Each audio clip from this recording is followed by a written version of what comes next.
Jai Shri Ram. The universe is not only queerer than we imagine, it is queerer than we can imagine. This is called the Haldane's law. Haldane's law. The universe is not only queerer than we imagine, it is queerer than we can imagine. So, seriously speaking, nobody knows anything. That is why Edison said, we know less than 1 millionth of 1% of anything. We don't know. we don't know. We don't know 1 millionth of 1% of anything.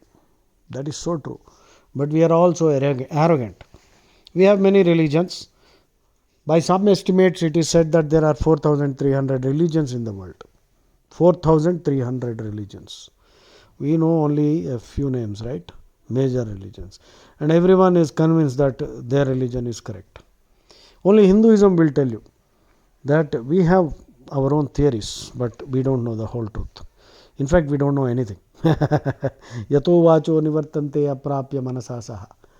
The Veda says very clearly, at some point, the mind will give up and say, sorry, I am not able to understand this mystery. This is such a mystery that even the greatest genius will not be able to unravel it. So that is the attitude of the Hindu. That is why the Hindu is completely submissive. Because he doesn't know. He admits he doesn't know. So that is the beauty of Hinduism. We don't arrogantly try to impose our view. And the problem with other religions is they not only arrogantly try to impose their views, they use derogatory terms, pejoratives for unbelievers, and their holy books instruct them to either proselytize them or kill them, and anyway subject them to an inquisition, torture. So this is going on even now in this world. It is a real shame that nearly 4 billion human beings subscribe to these desert cults without reading their holy books. So nothing is known. We only have some theories. And every time we try to assert a hypothesis, you will find enough counter examples to refute your theory. So the universe is not only queerer than we imagine, it is queerer than we can imagine. We live in the present, we dream of the future, and we learn eternal truths from the past. Do we? I don't know. Primitive religions, that is the problem, you see. These primitive religions appeal to fear and theories of hell, eternal hell, hellfire, judgment. These are all primitive religions.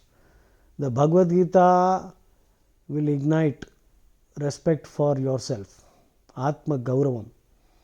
The Bhagavad Gita, Krishna is a cognitive scientist par excellence. He will help you develop your critical thinking, intellectual love of God, not blind faith. Even now, of course, many Hindus, there are so many denominations within Hinduism, they indulge in all blind faith and stupidity in the name of bhakti. They hurt themselves, harm themselves. That is why Krishna says, Karshayantas sharirastam bhutagramam achetasaha mam chaivantas sharirastam tan vidya asura nishchayan. They are torturing me also who is in their body. These rascals are asuras. But Krishna is tolerating the pain because he knows deep down this fellow has some bhakti. But if you can evolve from tamasic bhakti to sattvic bhakti, you will not cause pain to Krishna. That much common sense we must have. So, these are just, I am random recordings. Thank the Lord that you can give instead of depending on others to give to you. The only prayer we should make is, God, make sure that I am the giver. Though, of course, Data Ekram Bhikari Sari Dunya. This is another problem. We have this ego and arrogance that we are giving, we are doing charity, We are very magnanimous. I am a philanthrope. I am an altruist. Rubbish. You are a bloody beggar. The only person. Data ek ram bhikari sari dunya. Remember that. That is why you see, it is said that Goswami Tulsidas used to do lot of charity whenever he had lot of money. He was not hoarding any. So whenever he used to give, he used to bend his head down and not make eye contact with the receiver, and he used to give the wealth away, whatever. So I believe somebody asked, he did not reply. So they went and asked a person called Todar Mal, who was a contemporary of Tulsidas. And so that man, I believe, told, oh, I see, that man was also a great bhakta.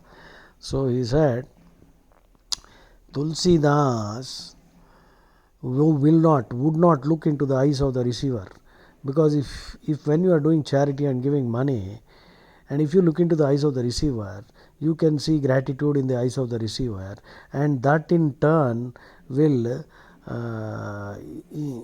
provoke you, will stir up feelings of pride that you are the giver.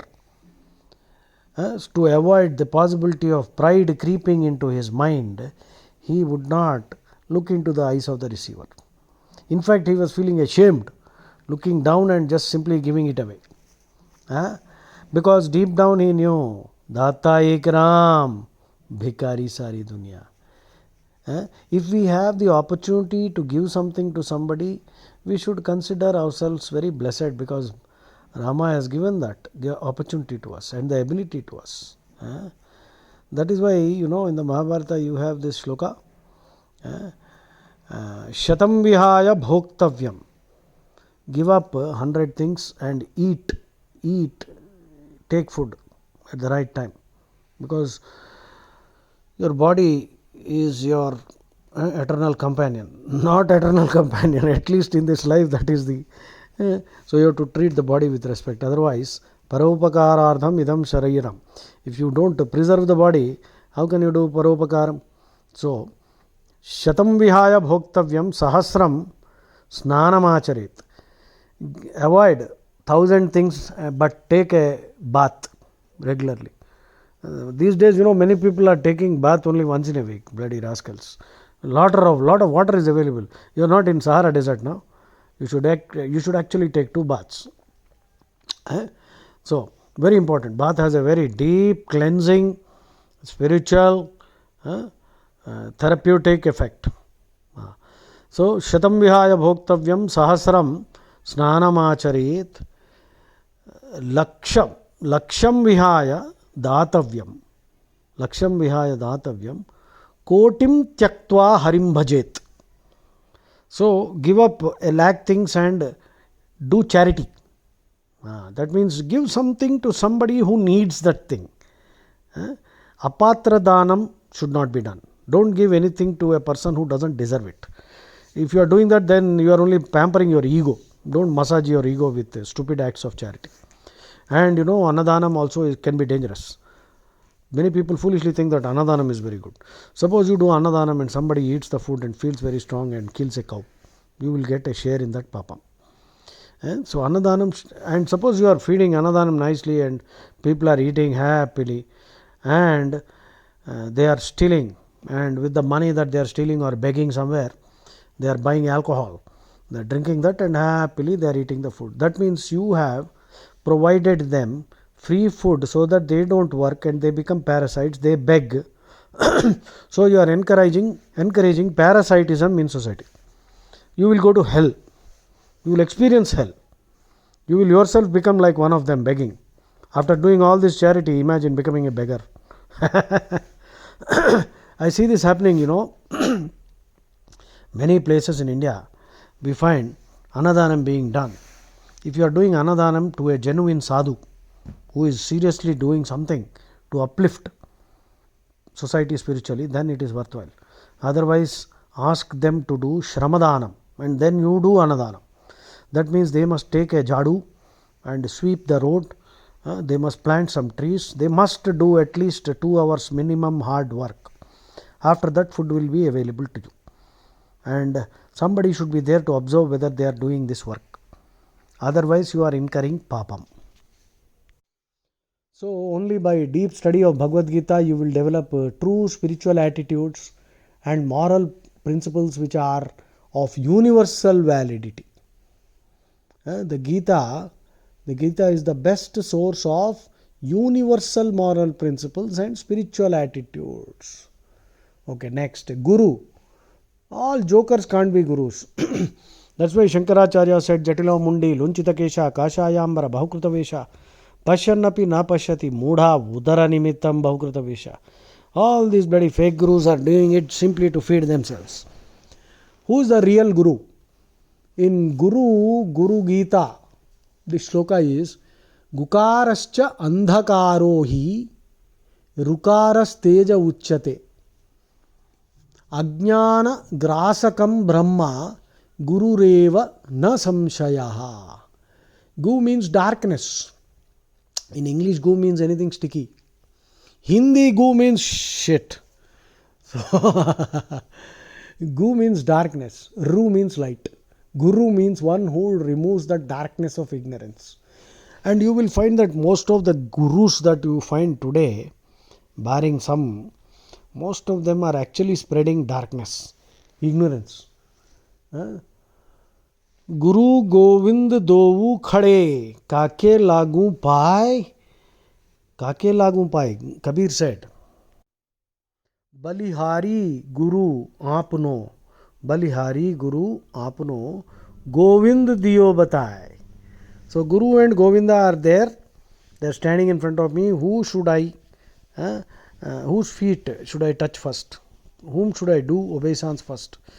Kabir says to the Guru, because Guru shows you Govinda. Guru Govind Dovu Kade Khade Kake Lagu Pai. Balihari Guru Apno Govind Diyo Batai. Because Guru shows you who is Govinda, so you have to touch the feet of the Guru first. What a sublime thought. But not, so many fake Gurus are. Who is the best Guru? Bhagavad Gita, Krishna. Krishna is ever present with you. If you have doubts, he will come in your dreams and clear your doubts. Don't worry. Okay? Jai Shri Ram. These are random recordings. I hope you will enjoy listening to them. Bolo Jai Shri Ram.